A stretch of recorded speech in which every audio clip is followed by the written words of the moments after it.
Hi friends, welcome to Indhu's kitchen. இன்றைக்கி நம்மளோட கிச்சனில் ரொம்ப சிம்பிளான, ரொம்பவே டேஸ்டான, ரொம்பவே ஹெல்த்தியான பச்சைப்பயிறு தோசை எப்படி செய்கிறதுன்னு பார்க்கலாம்.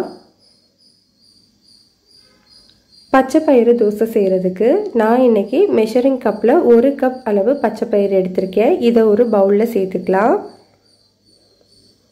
இது கூட 1 டேபிள் ஸ்பூன் அளவு அரிசி சேர்த்துக்கலாம். நீங்கள் எந்த அரிசி வேணும்னாலும் சேர்த்துக்கலாம். பச்சரிசி, புழுங்கல் அரிசி, இட்லி அரிசி எது வேணும்னாலும் நீங்கள் சேர்த்துக்கலாம். இது கூடவே 1 டேபிள் ஸ்பூன் அளவு உளுந்து சேர்த்துக்கோங்க. இப்போது இது மூணையுமே தண்ணியில் 2 முறை நல்லா கழுவி எடுத்துக்கலாம்.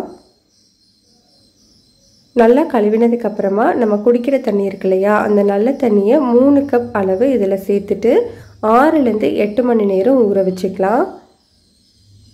குறைந்தபட்சம் ஒரு 6 மணி நேரமாவது இது நல்லா ஊறணும். இப்போ நமக்கு 6 மணி நேரத்துக்கு மேலேயே ஆயிடுச்சு. பாருங்கள், பச்சை பயிறு, உளுந்து, அரிசி எல்லாமே நல்லா ஊறியிருக்கு. இதை ஒரு மிக்ஸி ஜாருக்கு மாற்றிக்கலாம். இது கூட காரத்துக்கு 3 பச்சை மிளகாய் சேர்த்துக்கிறேன். உங்களோட காரத்துக்கு ஏற்ற மாதிரி மிளகாய் எடுத்துக்கோங்க. 1/2 இன்ச் அளவு இஞ்சியை 2-3 பீஸாக கட் பண்ணிவிட்டு சேர்த்துக்கிறேன். இது கூடவே ஒரு கைப்பிடி அளவு கொத்தமல்லி சேர்த்துக்கலாம். தோசை நல்லா வாசனையாகவும் இருக்கும், கலர்ஃபுல்லாகவும் இருக்கும், டேஸ்ட்டாகவும் இருக்கும். இது கூட 1/2 டீஸ்பூன் சீரகம், தோசைக்கு தேவையான அளவு உப்பு, 3/4 டீஸ்பூன் அளவு கல்லுப்பு சேர்த்துக்கிறேன். இப்போ இதில் கொஞ்சமாக தண்ணி ஊற்றிட்டு தோசை மாவு பதத்துக்கு அரைச்சி எடுத்துக்கலாம்.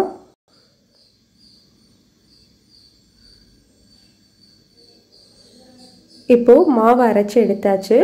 மாவு கொஞ்சம் கெட்டியாக இருக்கு இல்லையா, மிக்ஸி ஜாரில் 1/2 கப் அளவு தண்ணி ஊற்றிட்டு அது நல்லா கழுவிட்டு சேர்த்துக்கிறேன். மாவோட கன்சிஸ்டன்சி இந்த மாதிரி தான் இருக்கணும் உங்களுக்கு. அப்போ தான் நம்மளுக்கு தோசை ஈஸியாக இழுக்கிறதுக்கு வரும். இப்போ நம்ம தோசை ஊற்ற ஆரம்பிக்கிறதுக்கு ஃபர்ஸ்ட் நம்ம தோசைக்கல் சூடுபடுத்திக்கலாம்.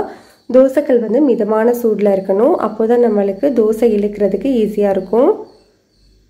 ஒவ்வொரு முறை நீங்கள் தோசை ஊற்றும் போதுமே கல்லை நல்லா தண்ணி வச்சு துடைச்சிட்டு அதுக்கப்புறமா ஊற்றிக்கோங்க. அப்போ தான் நம்மளுக்கு இழுக்கிறதுக்கு ஈஸியாக இருக்கும். தோசை ஊற்றினதுக்கப்புறமா இதில் 1 டீஸ்பூன் அளவு எண்ணெய் ஊற்றிட்டு இதை மூடி போட்டு ஒரு 2 நிமிஷம் வேக வச்சுக்கலாம். உங்களுக்கு விருப்பம் இருந்ததுன்னா இது மேலே நீங்கள் பொடியாக நறுக்கின வெங்காயம் கூட தூவி விட்டுக்கலாம். 2 நிமிஷத்துக்கு அப்புறமா தோசையை திருப்பி போட்டுக்கோங்க. இப்போது ஒரு 1 நிமிஷம் வெந்ததுக்கப்புறமா நம்ம தோசையை எடுத்துடலாம். அவ்வளோதான், நம்மளுக்கு ரொம்ப சிம்பிளான, ரொம்பவே டேஸ்டான, ரொம்பவே ஹெல்த்தியான பச்சைப்பயிறு தோசை ரெடி ஆகிடுச்சு. கண்டிப்பாக இந்த ரெசிபியை நீங்கள் ட்ரை பண்ணி பாருங்கள். பிடிச்சிருந்ததுன்னா லைக் பண்ணுங்கள், ஷேர் பண்ணுங்கள், கமெண்ட் பண்ணுங்கள். மறக்காமல் நம்ம சேனலை சப்ஸ்கிரைப் பண்ணிக்கோங்க.